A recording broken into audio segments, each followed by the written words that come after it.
Iran Israel যুদ্ধের প্রভাব ultimately এসে পড়লো বাংলাদেশেও। আপনারা জানেন গত 5 দিন ধরে যে তেল কাণ্ড ঘটেছে, তেল নিয়ে যে বিভিন্ন ধরনের কথা আমরা শুনতে পেরেছি, দেশের তেল সংকট এবং দেশের যে পরিমাণ তেল আছে সেটা দিয়েই আসলে বাংলাদেশ বেশি দিন হয়তো চলতে পারবে না।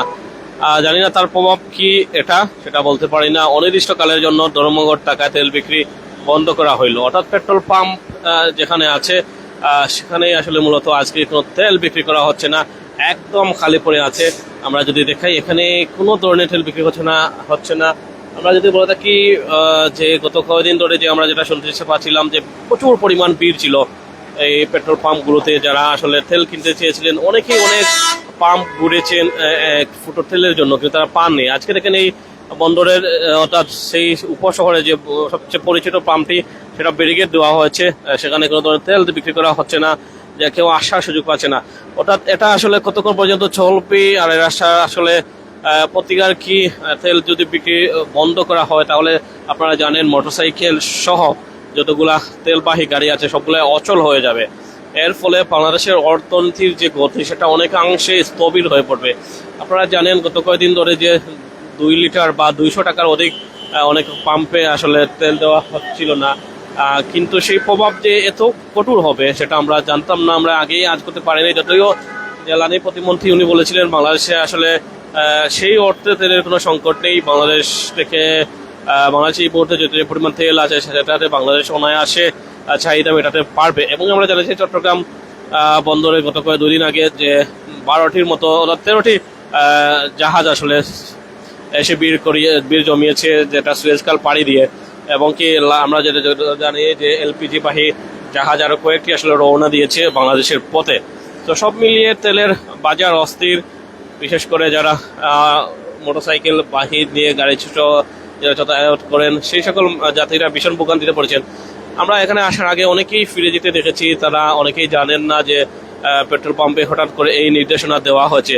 তো এই নির্দেশনা দেওয়ার ফলে অনেকেই বিপাকে পড়েছেন। এখন দেখেন আমার সামনে আরেকজন ভাই, একটু কথা বলি, উনি এখন এসেছেন, উনি তেল পাচ্ছেন না, একটু আমরা কথা বলি। ভাই আপনি কি জানতেন না যে আজকে তেল দেওয়া হচ্ছে না? জানি না ভাই, আমি মাত্র আইলাম তেল লইতাম, এখন তো আইয়া দেখি আপনার পাম্প বন্ধ।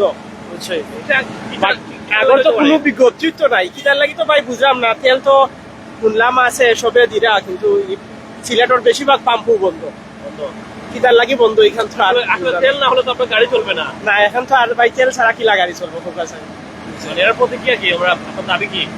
দাবি তো ভাই অন্তত পক্ষে আমরা 2 লিটার করি অন্তত পক্ষে ডেইলি তারা তেল তো, বুঝছেন, আমরা তো চলতেই বুঝছি।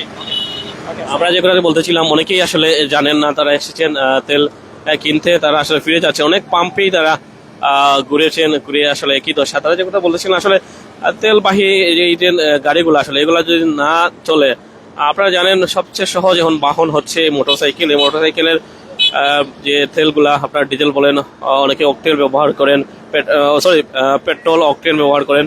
সো এই ক্ষেত্রে তারা সবচেয়ে বেশি বেকায়দায় পড়েছেন।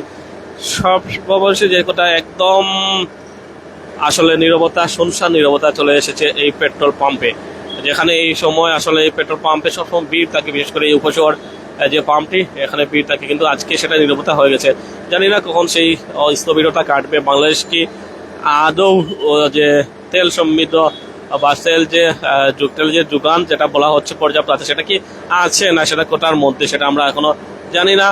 অপেক্ষায় রইলাম বাংলাদেশের তেল পরিস্থিতি যাতে করে উন্নতি হয়। আপনারা জানেন বাংলাদেশের পুরোটাই যে পরিমাণ তেল লাগে তার সিংহভাগই আসলে বিদেশ থেকে আমদানি করতে হয়, তার বড় একটা অংশ মধ্যপ্রাচ্যের বিভিন্ন দেশ থেকে।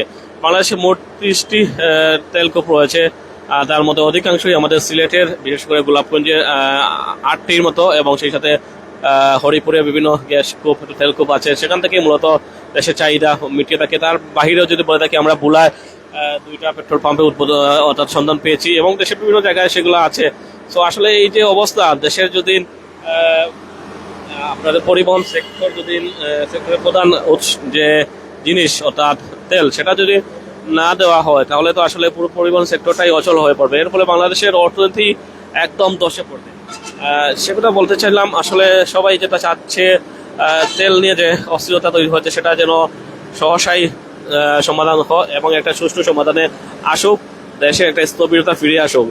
তেল যদি বাংলাদেশে সংকট হয় তাহলে সেটা পৃথিবীর বিভিন্ন দেশ, যেটা বিকল্প দেশ হতে পারে, বিকল্প রুট হতে পারে, সেখান থেকে তেল এনে যাতে করে এই সমস্যার সমাধান করা হয়, এটাই দাবি জানাচ্ছি সবার কাছে।